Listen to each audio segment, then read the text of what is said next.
Hello, this is Howard Cooper from Rapid Changeworks, and today I want to talk about the value of playfulness. And the reason why I wanted to share these thoughts is it's currently, as I'm recording this, it's the back end of January. So I've had a little bit of time now to reflect on the holiday season that's just passed.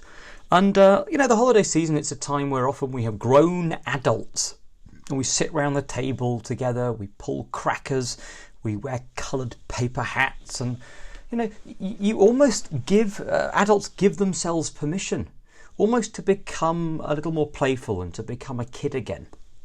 And if you really stop and think about it, there's an idea that, which I think is verified, when you were a kid you learnt many things.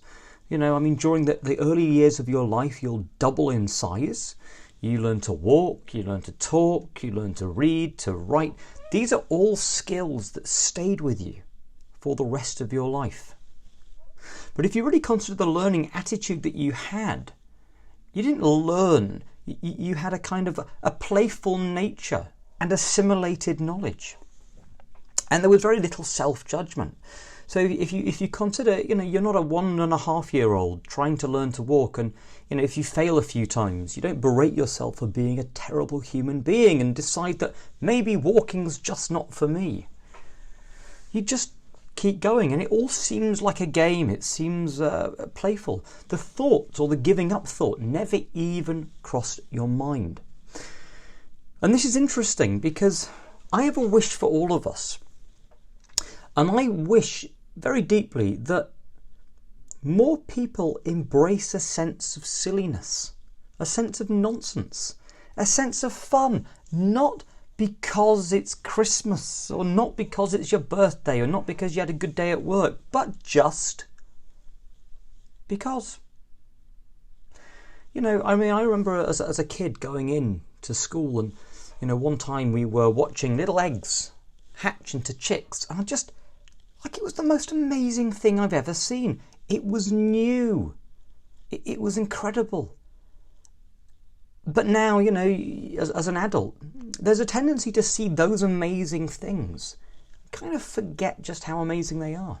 You kind of just whiz by them, pay no attention to them, but if you're able to stop and remember what it was like as a child, seeing things that were new. Look, I get it, right? I do. You can watch young kids and they seem happy for no reason. And it's easy to say, well, it's just, they haven't been sort of beaten by the truth of the world. It's a difficult world, life is hard, things come up, and sure, there is an element of truth. I get it. No one's told the 4-year-old yet that they can't become that world famous astronaut, or statistically the odds are against them. No one's told them, that you can't have your fairy tale Disney castle to live in. Yeah, sure, it's easier to see why the world at this stage represents hope and possibility, but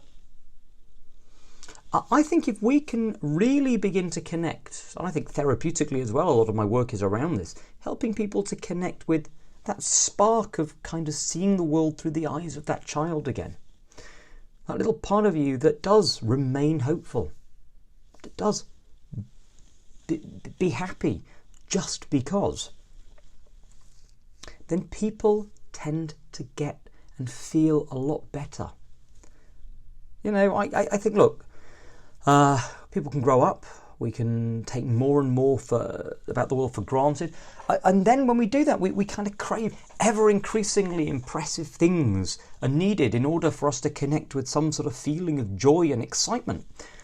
But perhaps if we were able to kind of rekindle that, maybe things would get a little easier. And I'll give you a good example. 8 years ago, it was my wedding anniversary. We got married. We've actually just had our 8-year wedding anniversary, and we were lucky enough to go to Las Vegas on our honeymoon. And one of the things I remember was we went to the Bellagio Hotel, and we stood outside, and you had this amazing fountain display, and you just stand there by the railings, and there's music, and the fountains are just absolutely incredible.